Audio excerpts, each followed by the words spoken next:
Nezuko.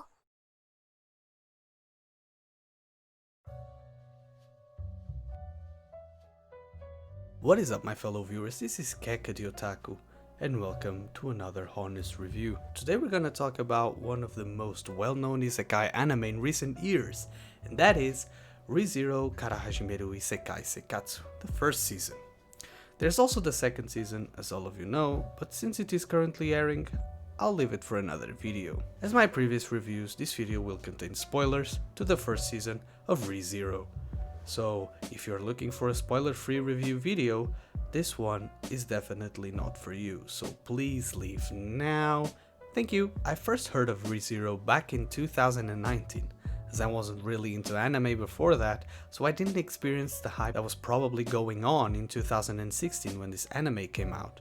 But before watching it, I have to admit I was really curious to understand the reason behind so much excitement. All I could see was endless posts on Reddit about how awesome the anime was and how much this chick and this chick and this chick were the goddesses of the series, especially Rem, so I decided, hey, I'm gonna give it a go.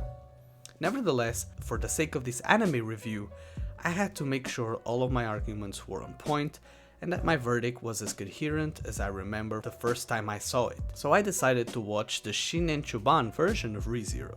You know, the 1 hour episode version of the show divided into 13 episodes, and I have to say, it didn't disappoint. So buckle up, grab some popcorn, because this review might be a little bit longer than previous ones. So the anime starts off with our main protagonist by the name of Subaru, a young teenager living in our modern society days. One day, while leaving the grocery store, he's suddenly transported into a medieval-style fantasy world. Really confused as to what was happening to him, holding only his bag of groceries and his cell phone, he begins exploring the city of Lugnica, in which was seemingly a dream world, where one could find half-human, half-beast creatures, people wielding magic, and all sorts of wonders. After a while, he ends up in a narrow alley, where he's beaten up pretty badly by some random thugs. Not until Emilia, one of the show's protagonists, arrives and saves him. Since she was searching for a stolen insignia, Subaru then decides to help her out in order to repay a favor. Okay, so with this introduction, most of us probably weren't expecting what it seemed to be the average teenager from our modern days being transported to another world and still be a hopeless main character. Unlike many isekai, where the stigma of a protagonist being an overpowered character that will most likely save the day while defeating the bad guys, this time around we have the case of a main protagonist that needs help in order to adapt and progress throughout the narrative. Not only his sense of helplessness is present most of the time, but the way the show is presented in the first few episodes does give the viewer an ambiguous and mysterious feeling about the way the plot will unfold. I mean, right off the bat, you can feel that the story is quite complex, because regardless of how generic it does seem to be in the first 20 minutes, it does become quite interesting the moment Subaru is killed by Elsa, whilst searching for Emilia's insignia in Rom's tavern, and then literally gets set back in time at a certain point of the narrative, just like in a video game. The respawning concept is called Return by Death, and honestly, it was something I would never expect, since the show doesn't give out any vibes of Subaru being transported into a video game like we see in other shows. Therefore, it was interesting to see how this concept would fit in the story. Nevertheless, Return by Death is the core aspect of the show, since it is used many times in order to solve and prevent what we would call the bad ending. Subaru meets many interesting and multi-layered characters, where he creates bonds with, and each time the story turns sour, Return by Death needs to be used so that Subaru can go back in time and prevent the worst case scenario. So how does Return by Death really spices things up? Well, thanks to it, we get to experience how the characters behave to many different outcomes, and how Subaru's relationship unfold with the people around him. Also, we get to understand that the main character is not the hero like you see in most isekai, and yet he tries his best to protect those he slowly starts to appreciate and how his different behaviors affect the narrative. He doesn't have any superpowers, nor is naturally gifted to magic that can repel enemies like you would expect in a real fantasy world. Instead, we see how Subaru needs to grow up and adapt to this parallel world that is pretty much like the world he used to live in. Despite having magical powers, this world still has real problems, social inequalities, and other social problems as well, and how much he struggles in order to protect the ones he treasures. Speaking of social problems, Emilia is a perfect example of people that suffer from social prejudice, due to her nature being an half-elf. This kind of social problem still exists in this world, and from the very beginning, the viewer understands that this is no ordinary fantasy world, where people live in harmony and everything is sugar and rainbows. Despite all of the racism she has to go through, Emilia always tries to be the best person she can to everyone, making her a very pure-hearted person, helping others despite going through the horrible discrimination. Subaru is put to the test in many situations, and is definitely the most complex character you can find in the story. How much he struggles every time something bad happens because of his poor decisions, how his personality develops whenever he's sent back in time, and that is pretty much the main engine of the show. To see how Subaru overcomes the endeavors that trigger return by death. Most of Subaru's mistakes come to pass because of his naivety, due to the fact he's still a teenager that acts often by impulse, which can lead to tragic consequences. But the more he's killed by his dumb mistakes, the more he grows as a person, and I think it is a wake-up call every time he experiences the trauma of being killed. Due to return by death, Subaru has social experiments with the people around him, not only to prevent tragedies, but also to grow as a person and to adapt in the world he lives. For instance, when he is in the Roosevelt's mansion, he's able to survive the different outcomes he had experienced due to his ability to learn more about the people around him, instead of acting, like a selfish person that would make him suspicious. Hence the different ways he got killed in the first place, right? We do see in some situations Subaru's cockiness emerging, especially when he had gone through certain events. His knowledge of what was going to happen made him suspicious, sometimes to be even considered a member of the witch cult and be in a tough spot. However, not every decision was bad for his character.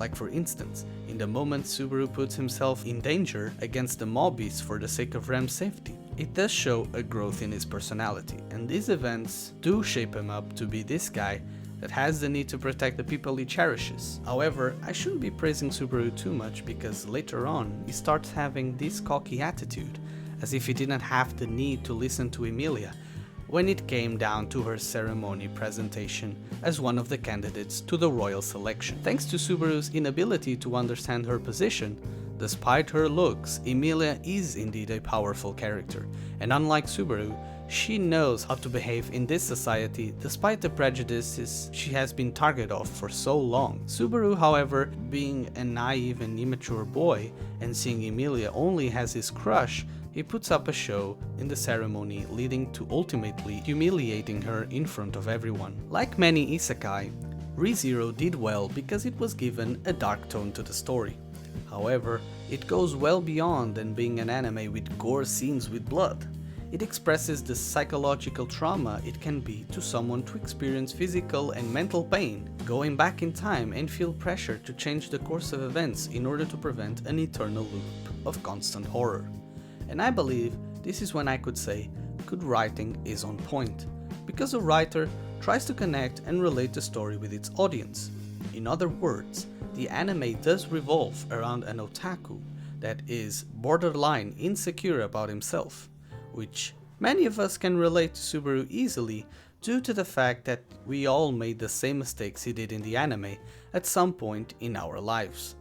Not only that, but the story does portray Subaru's fears, which we can all relate as human beings, like the fear of being hurt, the fear of being ridiculed, of being alone, or being trapped in a dire situation.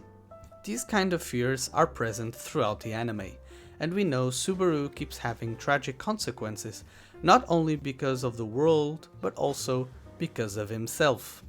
And his journey is pretty much a lesson for the viewer as well, to be a better person, to be aware of his surroundings and be mindful about the people around. Subaru is not a hero like I mentioned before, but he does have the potential to become one. especially when he has returned by death to quote-unquote help him to change the course of history, but only if he's able to change and be a better person. Nevertheless, I would say it would be unfair to review this anime only talking about Subaru. Don't get me wrong, Subaru is an amazing character, despite what many believe. But fortunately, we have on our hands a handful of amazing characters. And I can't say this enough, from the characters that are present most of the time along with Subaru, to the ones that make a brief appearance, the anime displays the complexity of the people that are part of this fantasy world, everyone with their own agendas and goals in mind. Not only their personalities are interesting, but the design of each and single one of them is unique in their own way. No wonder why ReZero's merchandise are a huge success, right? By the way, I've made an unboxing video on the Rem special figure. I think you should totally check it out. But okay, just a side point. But despite the amount of followers some of these characters have in the anime community, it goes without saying that many of them have pretty unique personalities and traits. Along with great character design, many of them are connected to each other, and the anime makes sure that their background is explained. To start off, Emilia, being one of the main protagonists of the show, she's a very intelligent and gentle person. She's always trying to be very kind to everyone around her. The funny thing about her personality though is her instinct to explain the reasons behind her good intentions, despite her doing so by impulse, which shows how her intentions are pure and legitimate. Nevertheless, Emilia does have a dark past, and throughout the anime we have some small glimpses of her background, but without much context, because of her appearance being similar to the one of the Witch of Envy, in which we got to know more about in the second season.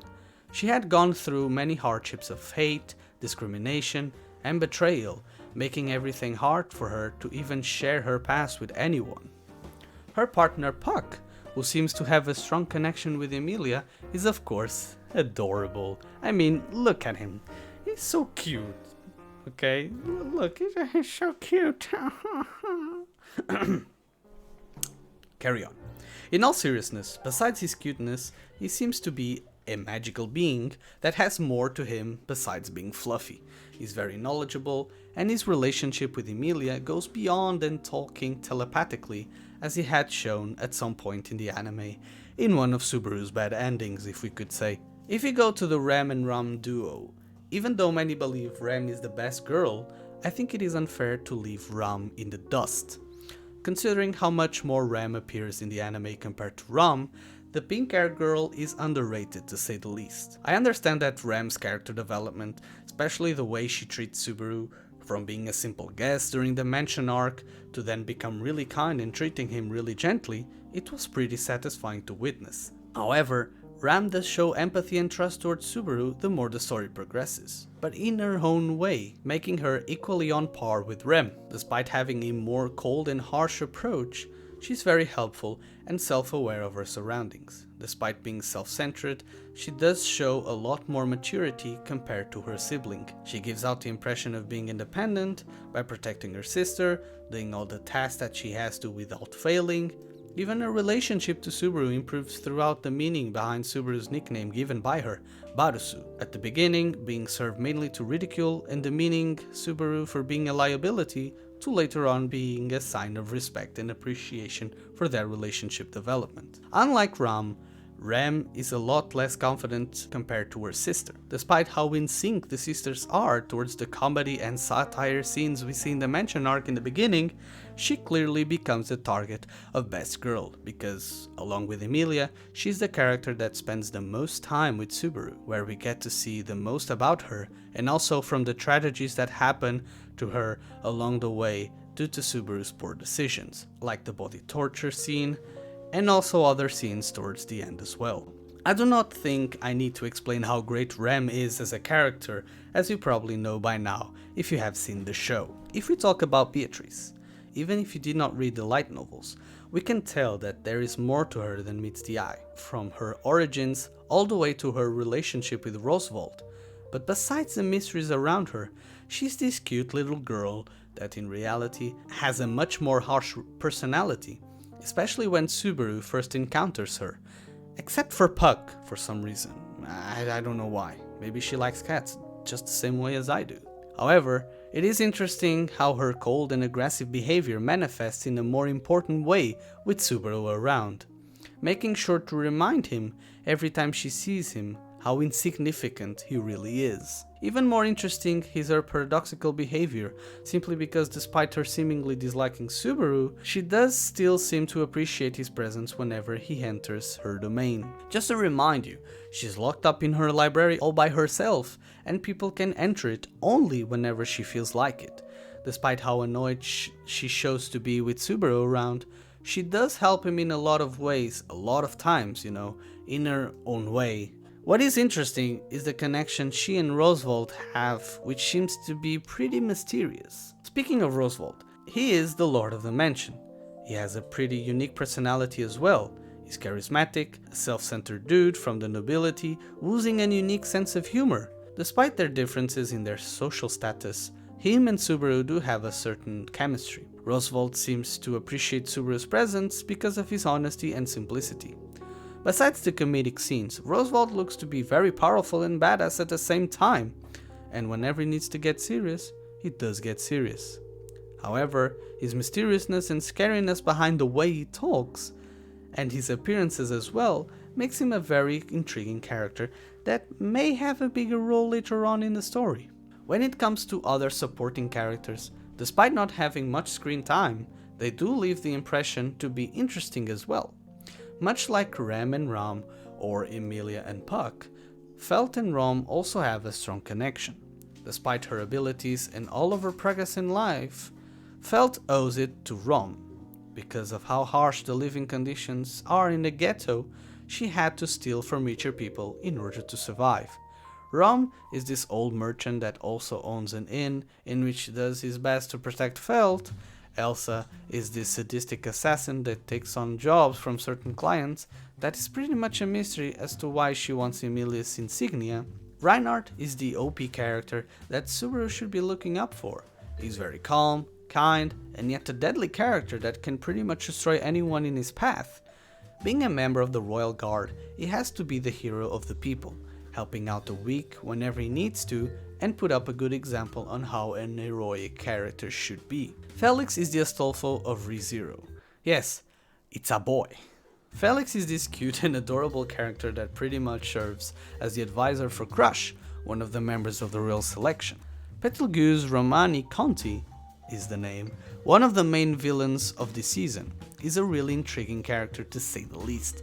From his appearance, all the way to how he tilts his head and poses to present himself, he lives mainly to prove his love to Satella. Being a Sin Archbishop of the Witch of the Cult that represents Sloth, he puts up a show whenever he makes his appearance. He's a creepy person that loves cruelty and is obsessed with torture, due to his past that ultimately led him to become a complete freak. Because he believes in his superiority compared to others, he's totally indifferent about his actions that may lead to tragic consequences, as we saw in the anime when this dude is killed by Subaru. Speaking of Satella, without going into many spoilers of what happens later on, she's the one responsible for that hand that we see countless times whenever Subaru tries to talk about the secret him and Satella share, about Return by Death. Besides the multi-layered characters, there's a lot to be said about ReZero, and I could sit here for days discussing the interesting lore that the show does not mention too much due to the number of episode restrictions.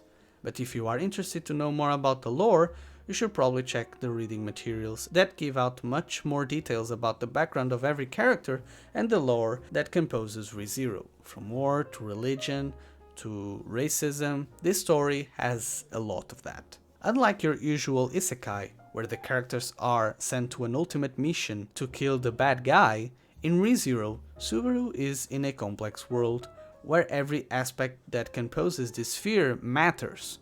All of these small details aren't ignored and thrown away for the sake of the plot, which makes, in my opinion, more than just your usual isekai, whether it be a big political agenda where you have 5 distinct people competing for the royal election, to the mysterious witch cult led by Betelgeuse that exists mainly to resurrect the Witch of Envy. The way Subaru reacts does have an effect, and it can change the course of things without realizing the implications behind it. In this season, however, we see how he manages against Betelgeuse and other monsters as well, like the big fight against the white whale and other foes as well. Did I mention how the animation and the art style is great and unique? There's a lot of things to say about it. The animation is smooth, the combat scenes are pretty amazing, and the art style is very consistent throughout the show. Most of the fight choreography is well thought out, with consistent lighting and camera angles with amazing sound effects. Speaking of the staff members, people like the sound director Aketagawa Jin or the storyboard director Watanabe Masaharu are responsible for this anime. Aketagawa Jin is well known for the sound direction of Anohana, the movie series of Code Geass, or Recreators, while Watanabe Masaharu is well known for his contribution, to Naruto, Toradora, and many others. To be completely honest, ReZero so far has been the most interesting work from them, and it was a fun and exciting anime to watch. Coming from White Fox Studios, well known for animating some of the famous anime titles we know, like Steins Gate, Akame ga Kill, Goblin Slayer, they obviously would not disappoint with ReZero when it comes to animation quality. There's not much to say that would negatively impact this anime. I'll probably have to go and nitpick certain things like small fraction of anime inconsistencies or personal character development I wish the anime had made differently. ReZero is, in my opinion, one of the best isekai anime out there. From the different political and social aspects that are explored in this anime to Subaru's personal journey, ReZero is definitely an anime that touches the broad audience for its characters, its story and lore, and the exciting scenes one can expect from the beginning all the way to the end, with a lot of story twists in the midst of the anime, and I simply can't recommend it enough. I personally enjoyed ReZero on many different levels, and as of the recording of this video, the second season is in its 7th episode, and it is honestly delivering once more, and I'll make a review on the second season once it is over. And with this review, guys, my final verdict for ReZero Karahajimeru Isekai Seikatsu's first season will be a score of 9 out of 10.